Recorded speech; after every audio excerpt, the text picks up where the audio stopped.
Like leader for the indigenous people of Biafra, Nnamdi Kanu, like Yoruba Nation agitator Sunday Ogboho, the trial for both men will resume today, one in Abuja, one outside the shores of Nigeria, and in a Beninoice court. For Sunday Ogboho, the Nigerian government seeks his extradition. His legal counsels have their hands full trying to stop this, while a Beninoice court sitting in Cotonou is asking the Nigerian government to provide whatever evidence it has against him. Meanwhile, the Olubadan of Ibadan land, Oba Saliu Adetunji, has sent a delegation to Cotonou to observe the proceedings of today's court case involving Sunday Ogboho. Sunday Ogboho was declared wanted early this month after his home was raided by operatives of the Department of State Services. Now, the Nigerian government is accusing him of allegedly trafficking in arms and inciting violence capable of causing social disturbance. Joining me right now is rights activist and political analyst Razak Ulukoba, as well as public affairs analyst Dotun Ojon. Gentlemen, good morning. Thank you for joining us. Good morning. On TVC Breakfast. Very good to have you gentlemen here.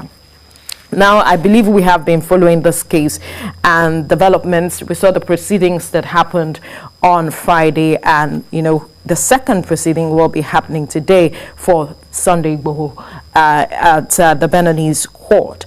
And the issue, like we pointed out, is that he is being accused of inciting violence that could result in social disturbance and causing disunity in Nigeria, and then also alleged to have been illegal trafficking in arms. And his legal team were unable to convince the prosecutor that their clients had no case to answer on Friday, and we're wondering if they will be able to do that today. But before then, can Nigeria justify the extradition of Sunday Ogboho himself, looking at the fact that, as many have said, there is no case against him, there is nothing legally to show that he has a case to answer, basically? Well, let's start like a political analyst and political scientist. First and foremost, Sunday Ogboho knew that he's going to go to this point. As someone agitating for his people, he knew. He knew? You think he would know as an agitator? If you read history, you might have looked at the experience of other people. When you do this kind of thing, it's likely to get to this point, and you have several alternatives available to him. And the government also knew that once they have gone to his house, security analysts will have put it on the table to dissect it.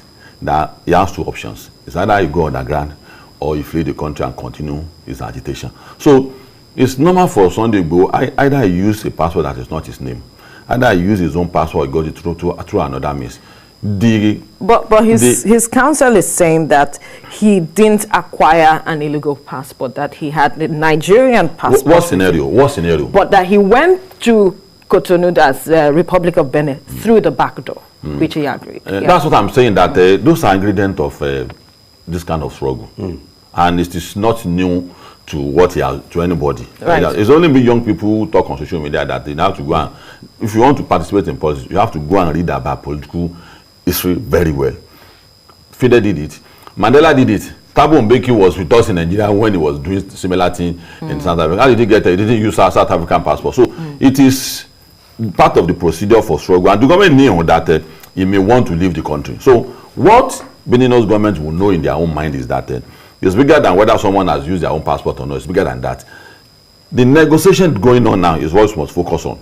Nigeria may have a lot of good negotiators, because what did we negotiate with Kenya that brought Kanu back? It's not two legamies. And Sunday Ogboho we should also realize that when it comes to issues like this, the question of international law may be deficient. We have to bear that in mind already, so that if you want to accommodate the question of law, there must be preparation for it to know that it may be brought back. What Beninoice government is just waiting for is for Nigeria to speak the right language, the proper concession that they made. Countries will negotiate.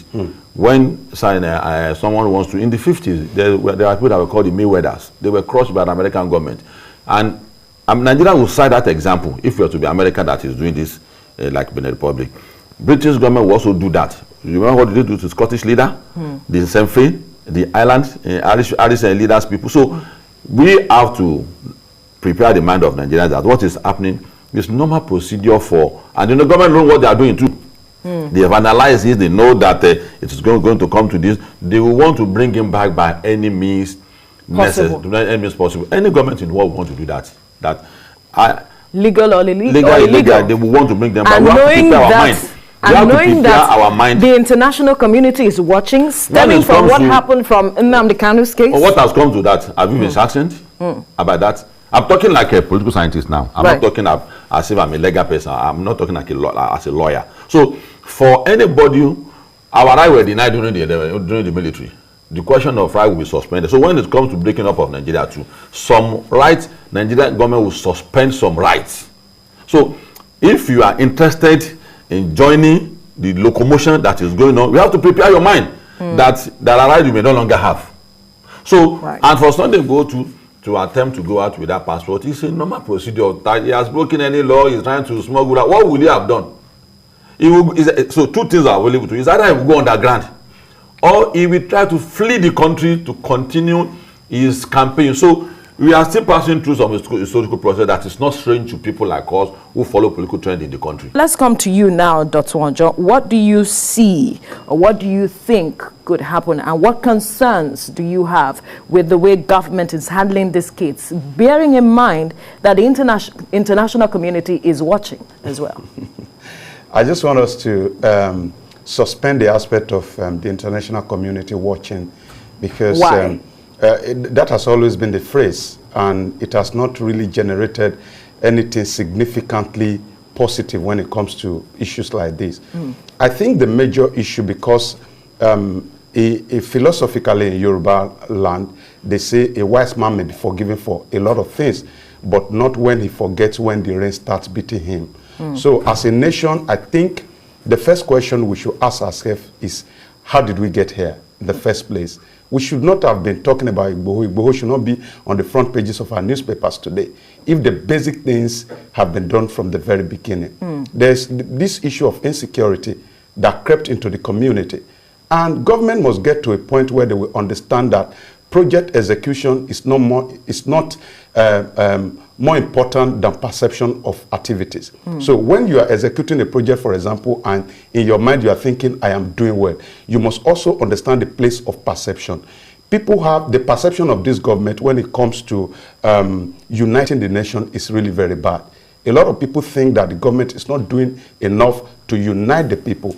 And when insecurity crept in, let's do the analysis from 2015. When President Buhari came on board, he tackled Boko Haram. At least in 2015, there were phrases of technical defeat and all that. But everybody saw that 2015, there was actually a huge blow that was dealt on Boko Haram. You will remember Ezazaki, who was causing a bit of an issue within his community. The government went after him. But when it came to the issue of herdsmen attack in the south, the government did not do much. This is what led us to where we are. So the injustice in the community was a major factor that I think we cannot just be addressing some of this issue without asking ourselves this basic question, how did we get here? So it's not even a matter of whether Sunday Ogboho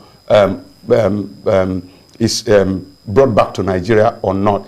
What the strategy of strike the shepherd, the sheep will scatter, has always been the same model that government is operating. And they've forgotten that when you strike the shepherd today, if the sheep scatter, what happens tomorrow? The sheep can decide to actually regroup and continue with whatever agitation. So if you do not cure the perceived injustice in the system, then we may just continue to have some of this crisis in the community. So for you, whichever way it goes today, it does not really address the core of what brought us to where we are as it is. It does not. And at the end of the day, don't let us lie to ourselves. Government will be the beneficiary in the entire process. Like we were saying off camera, two things like my Mr. Razak actually made clear at the very beginning. And I said two ways that he talked about. At the end of the day, we favor the government. The first is that if Sunday Ogboho goes on the ground, that may mean a temporary suspension of the agitation. Temporary. Now they have so connected the neighboring communities that if he tries to go abroad, that's the major issue. If he goes abroad, the agitation may continue because he will continue to speak from the other side of the world. Which and government may not really want. So, like you said, the right language is economic benefit here and there. So once the government, for example, speaks the right language of maybe opening the border wide, of some concessions here and there, then the Beninoice government will not have a choice. You know that majority of these countries around us depend heavily on our economy. So at the end of the day, government will may be the greatest beneficiary in all this. But at the end of the day, I'm not sure it will all go well for the entire nation. Why do you say that? Because a lot of agitations will come out of here.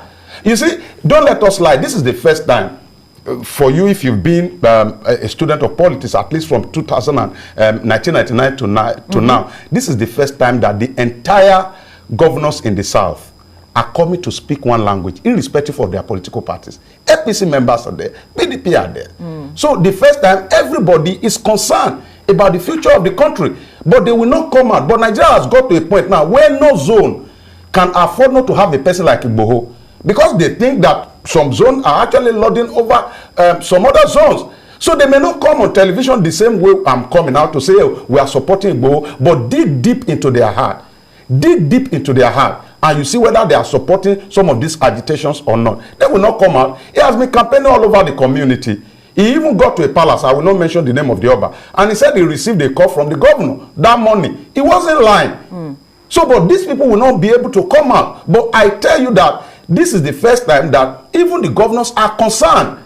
Yeah, we heard one of the governors, I think over the weekend, saying that they are doing, some governors and individuals are doing things privately to see what can be done at the end of the day to addressing this issue. But what language, let me come to you, Razak, do you think that the government will be speaking now that might interest the Beninoice government? So when it comes to relationship between two governments, they don't factor individuals.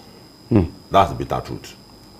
When Kanu was brought back to Nigeria, the whole question of whether Kanu's rights have a right to move around the country was no longer brought on board. It was there for, the lawyer said it was there for 7 days. And after being interrogated for 7 days, confirmed whether it's part of Al-Shabaab or not, it was brought back to Nigeria.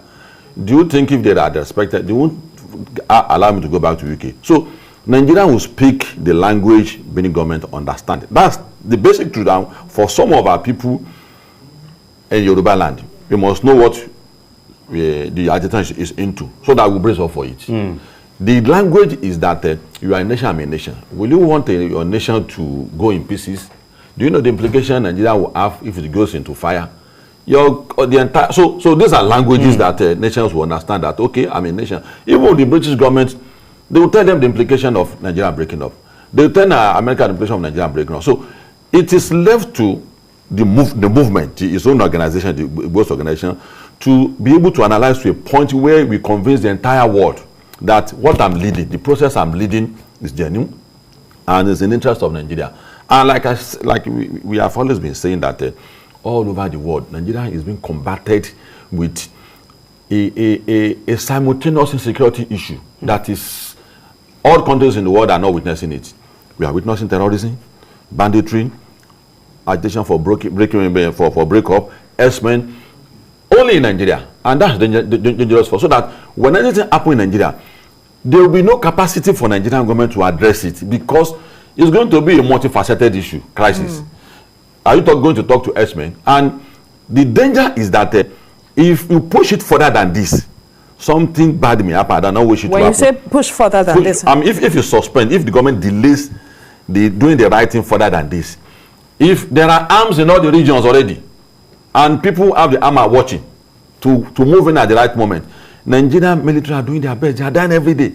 I watched a documentary on TV yesterday of our Nigerian soldiers, the one with amputated leg, the one who have lost one eye, and I felt sober for our guys dying every day. And like my colleague have said, what do we do that is the right thing? There is no region. Treating it from the root. There is no region that is not aggrieved. There is no region that is not aggrieved with Nigeria. So I say that I am a pro-Buhari person. The moral responsibility of telling the president lie on us who are his supporter. And what is it to do is that the president should reprofile his solutions to Nigerian problem. He has to repackage it. He has to understand that, did I hate Mr. President? If I voted, will have affected him. So anybody that is speaking the language I'm speaking and didn't hate Mr. President, they just want him to see the truth. And for people who are surrounding him, particularly our security agent, the president must be able to scold them to profile any solutions properly for him. Any language about restructuring, they profile in such a way that these are enemies of Mr. President. Nobody's an enemy of Mr. President. We are just saying that we must run in Nigeria in such a way that it won't plot our president against us. The way we run Nigeria now, every Nigerian will hold our president responsible for calamity and what we are passing from. Okay, look at it from 1999. Tell me a president that is not being embarrassed out of office. Jonathan, Obasanjo, Yaradua. Now it's come to Buhari now. The kind of law people have for Buhari, the president should then understand that something is wrong with this system. Why is it that at the tail end of each administration, this is always the picture. Right. Obasanjo at the tail end, this is the picture. Jonathan at the tail end, this is the picture. My own, this is the picture. You should know that there's something wrong with it. And like the rest of the world will be looking at us, that nothing was out. You know how many people have British visa, American visa? You know, we are the 7th most populated country in the world. So absolutely. No country, that's negotiation. No country will want to risk a Nigeria crisis. Benin Republic will not want to risk. And that's what they are weighing already. That once the government speaks the language of, okay, weighing this, okay, if you don't want to do this, what can you do for us? What can you do for us? Right. So it may not be a legal issue. It's a political issue. So right. the lawyer must speak more of a political language than being a legal issue. Language. All right. Finally, your final word on this matter. My final word is I'm just going to take two components of character of leadership, which is a major concern for a major burden on this government. Character of leadership, the first C there means care for all. That's carrying everybody along. Ability to do for your enemy what you can do for your friend. Ability to do to your friend what you can do to your enemy. So carrying everybody along, I think this administration lacks that. The second component is humility. Humility is not the dobale kind of thing that we know in Yoruba land.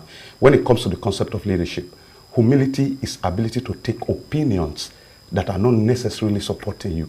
This government has what I call political arrogance, that when people are talking solution, they think people are attacking them. And if we continue like this, I'm not sure we're going to get out of these issues.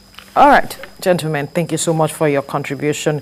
Political analyst and rights activist Razak Olukoba, as well as public affairs analyst Dr. Wanjo.